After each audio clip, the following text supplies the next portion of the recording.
Senadores devem votar amanhã medidas provisórias e projetos da pauta feminina. Participantes de audiência cobram providências sobre abusos contra trabalhadores em fast food. Chega ao Senado proposta que cria Estatuto da População de Rua. Bom dia, hoje é terça-feira, 9 de agosto e o Senado Notícias está no ar.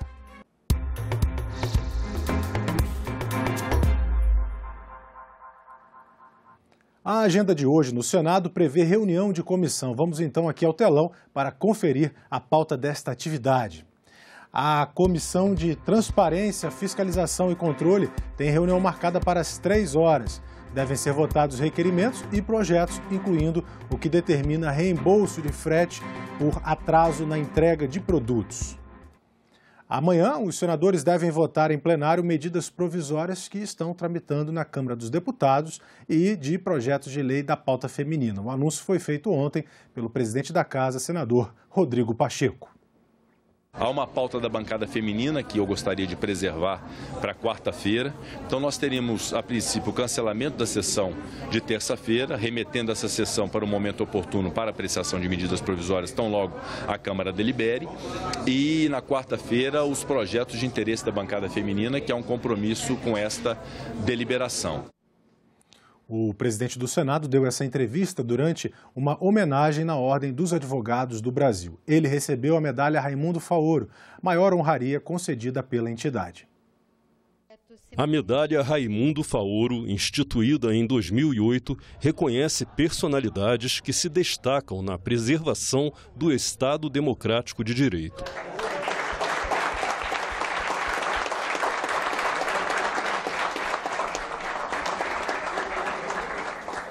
No discurso em agradecimento à homenagem, o presidente do Senado, Rodrigo Pacheco, reafirmou o compromisso da OAB e do Legislativo com a democracia.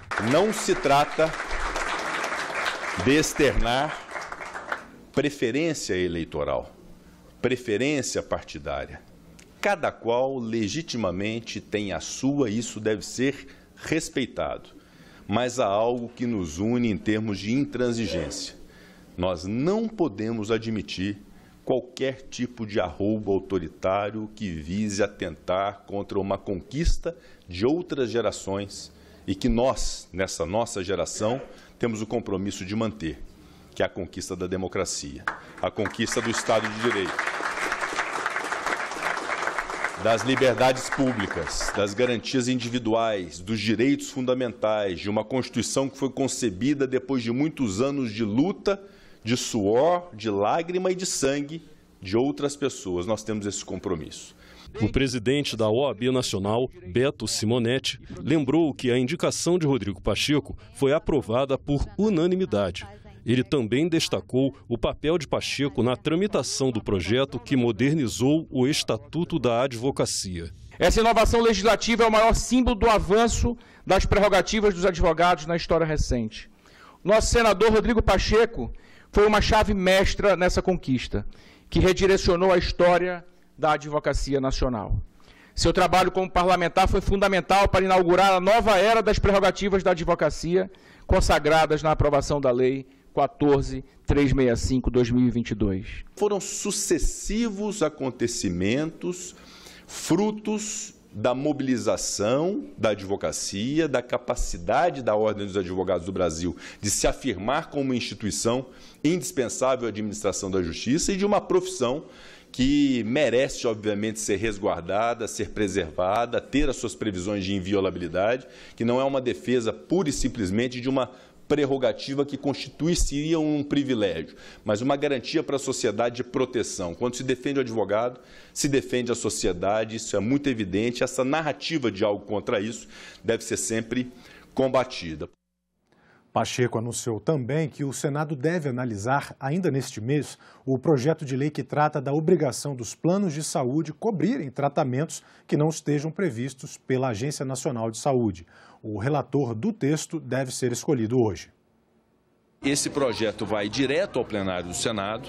Nós designaremos um relator até amanhã. Vamos definir um bom perfil para poder relatar essa matéria. É importante que, indo direto ao plenário, haja ao menos uma sessão de debates para poder ouvir a sociedade e os segmentos em torno desse projeto e ainda no mês de agosto ele seja deliberado diretamente no plenário, sem a necessidade de passar pelas comissões permanentes da Casa. Então, em relação a esse projeto, que eu sei que há um grande anseio quanto a ele, é esse o encaminhamento que nós vamos dar para um desfecho ainda no mês de agosto. Em audiência pública na Comissão de Direitos Humanos, parlamentares, representantes sindicais e especialistas em direito debateram as condições de trabalho no setor de fast food. Com o ritmo acelerado da vida moderna, as refeições rápidas vieram para ficar.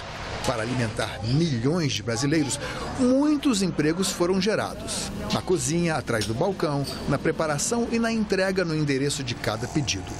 A responsabilidade desse enorme contingente de mão de obra aumentou ainda mais em tempos de pandemia, sem que houvesse qualquer compensação.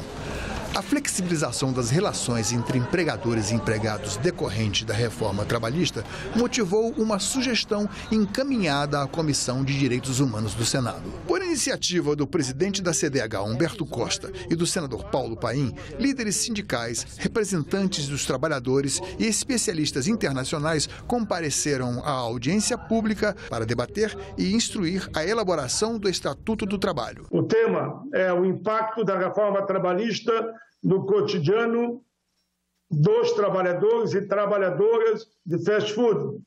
É muito atual esse tema e estamos vendo ele acontecer não só no Brasil, mas também no mundo. Os participantes da sessão interativa cobraram providências para os maus tratos, assédio, racismo e outros abusos cometidos contra os trabalhadores do setor de fast food. O tema é muito nervoso, porque atinge trabalhadores do setor de fast food e de uma violência muito grave, né? Uma violência descomunal, né?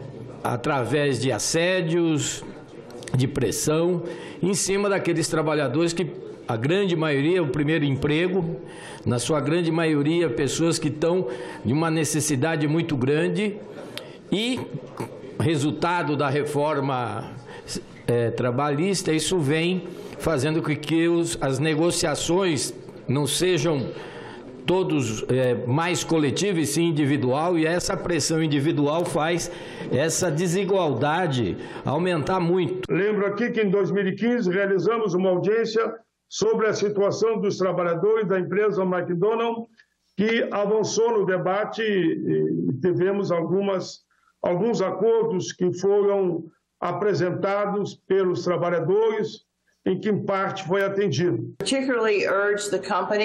Nós estamos falando aqui de uma entidade que tem mais de 40 mil lojas pelo mundo, né, que movimenta 20 milhões de dólares. Então é algo muito importante, estou ciente dos problemas que estão sendo enfrentados e é uma honra de estar podendo falar aqui.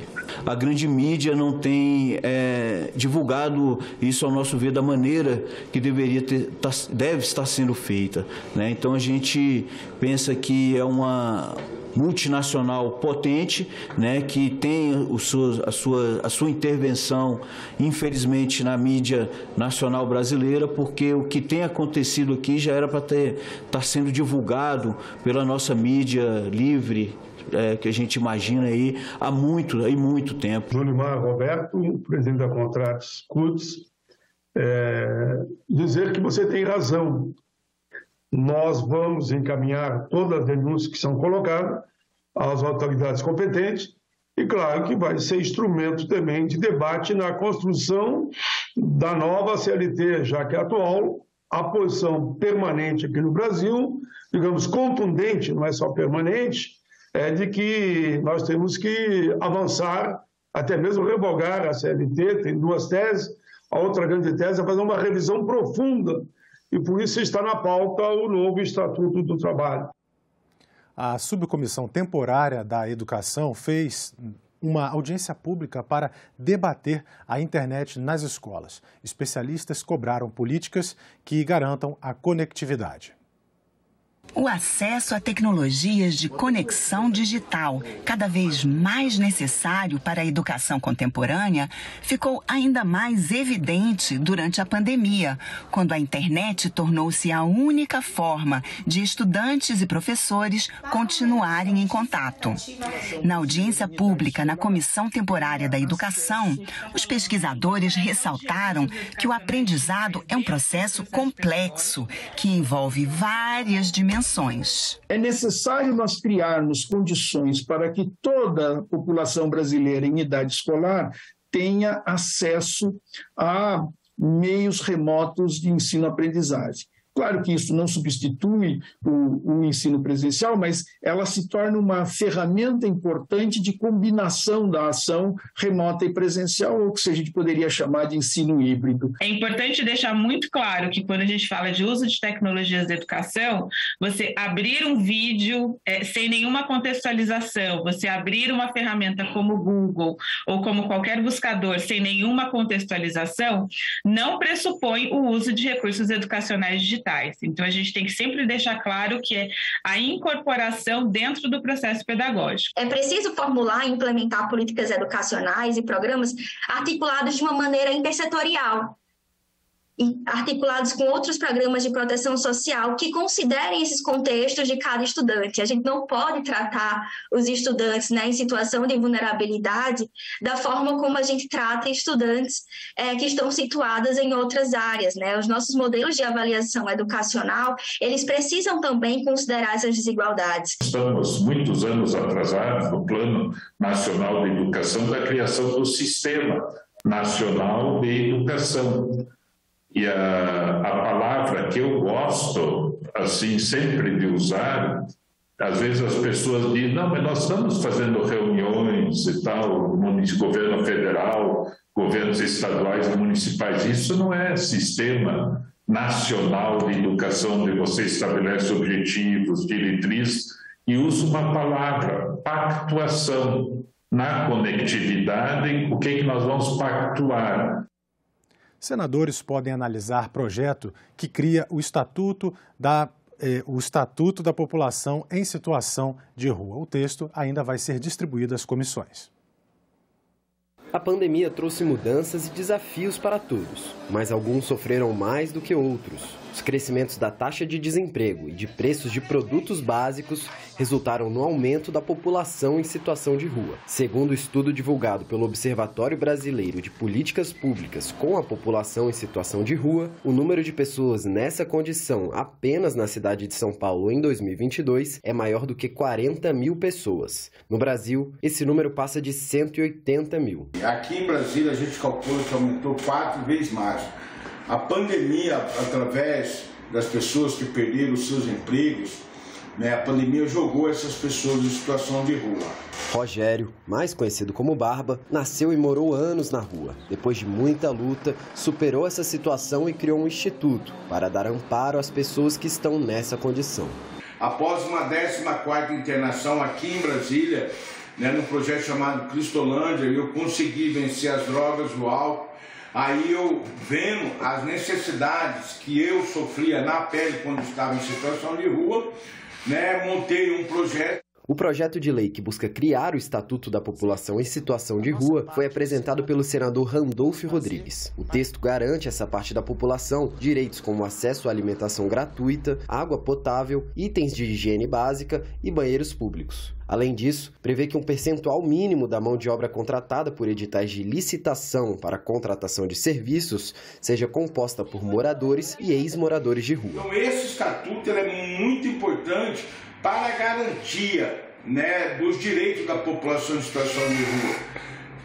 Esses todos, o mais principal que a gente vê é a alimentação, porque a pessoa em situação de rua, ela precisa ter um espaço onde ela recebe essa alimentação com dignidade. E também precisamos trabalhar, né, a moradia primeiro, né, e precisamos trabalhar também, além da moradia, as pessoas que têm problema, que são doentes, têm a saúde mental, precisa ser trabalhada essas pessoas. As pessoas que têm problema de drogadição, precisa ser garantido o tratamento dessas pessoas, para que essas pessoas possam retornar para as suas moradias. Também está previsto no projeto a criação do Fundo Nacional da População em Situação de Rua e o Comitê Intersetorial de Acompanhamento e Monitoramento. Outra mudança é a criminalização da aporofobia, que é a aversão e a hostilidade com uma pessoa por ela ser pobre. O projeto de lei que busca implementar essas mudanças e o Estatuto da População em Situação de Rua já está em tramitação no Senado Federal e será distribuído às comissões da Casa. E nós ficamos por aqui. Você pode rever as reportagens desta edição na nossa página na internet, senado.leg.br/TV. Obrigado pela sua companhia. Continue sintonizado aqui na TV Senado.